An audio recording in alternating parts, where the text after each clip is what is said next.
son. And so that escape plan failed.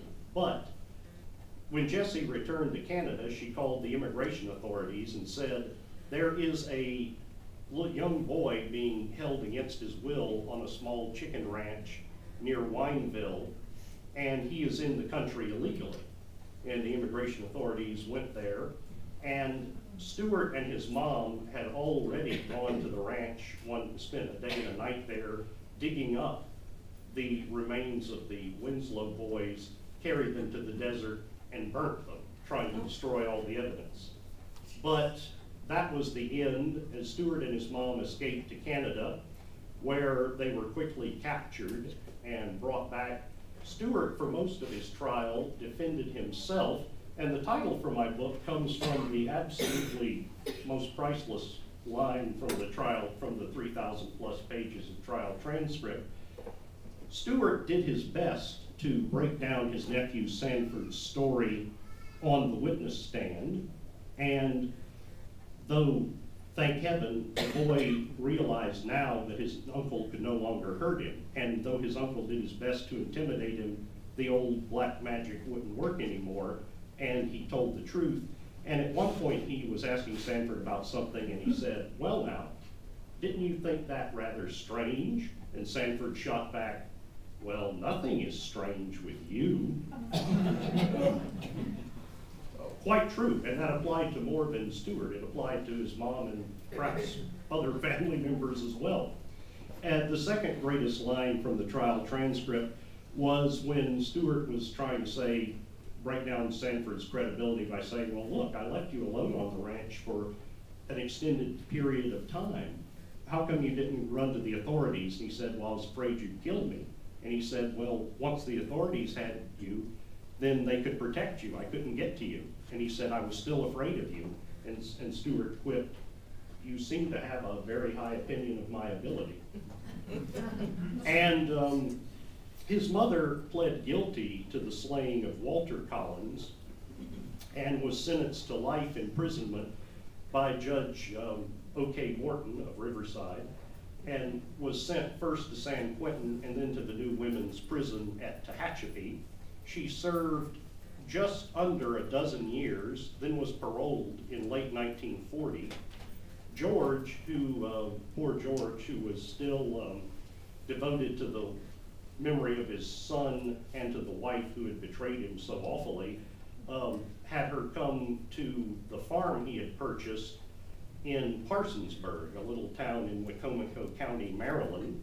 They lived out their last few years there in pastoral seclusion, and apparently were quite reconciled to the past. They died within several months of each other in 1944.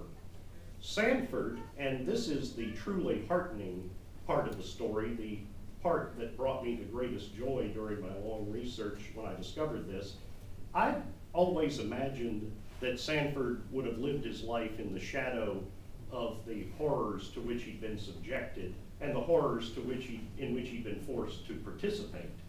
And I thought that if I ever did find him, that I would perhaps speak to an old nurse who'd say, oh yes, I remember Sanford. He drank himself to death at the age of 50. And I remember caring for him in his last illness, and every night he would wake up in horror, screaming that he was back on the ranch and he was having to bash boys in the head, or Stewart was beating him again or something. But no, he went back home to Saskatoon.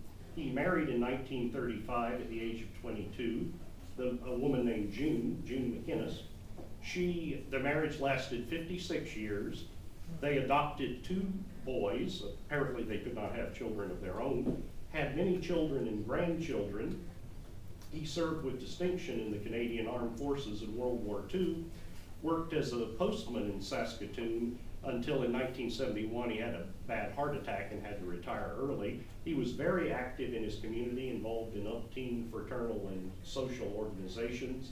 And the people I spoke with who knew him spoke of him very highly as a very fine and loving and good person who did not let the horrors to which he'd been subjected scar him for life. He passed away fairly recently. He passed away on the 20th of June, 1991, at the age of 78, apparently of a combination of cancer and the heart disease that had plagued him for a very long time.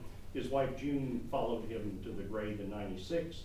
They're buried together in the veterans section of a tomb in, oh, Sinatra, that's a nice touch. One of my favorites. Sorry. That's quite all right. Like I said, I'm a Sinatra fan. No, where was I? Oh, yes, they're buried together in the veterans section of a cemetery in Saskatoon. And as for Stewart, he lived for about a year and a half on death row at San Quentin. He was executed on the 2nd of October, 1930, and totally broke down in the face of impending death. And as I read, begged to have a blindfold, the first time a condemned prisoner had ever asked for a blindfold. And he, all of his bravado was paper thin, and in the face of death, he broke down. You know, like all bullies, he was a total coward at heart. And that is pretty much the story in a nutshell. And there are many fascinating little byways to the story that are covered in my book. I know all you ladies and gentlemen have some questions, so I'll be glad at this point to open the floor for questions. Oh, Next.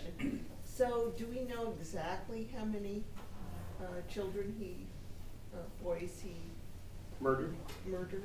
He definitely was responsible for those 4 homicides, of the murders of Walter Collins and the Winslow boys, and of the nameless Mexican youth.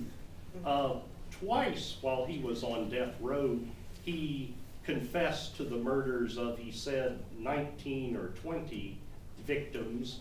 He claimed that he had several accomplices who no one had ever heard of until then, assisting him, and that he had been running a bit of a racket, that he was kidnapping scores of children and renting them out to wealthy Southern California pedophiles.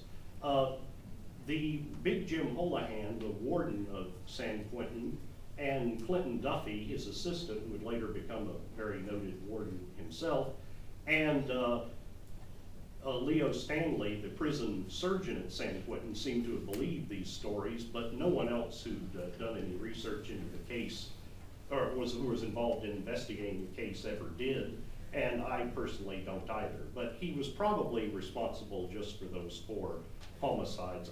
Like I said, he was primarily a pedophile, what we call today an active predator, and a sadist. I don't think that murder was his primary game, if you'll forgive me for using that phrase.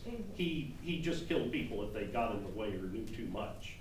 He was more interested in his gratifying his pedophilia and in harming his nephew and getting a kick out of abusing him.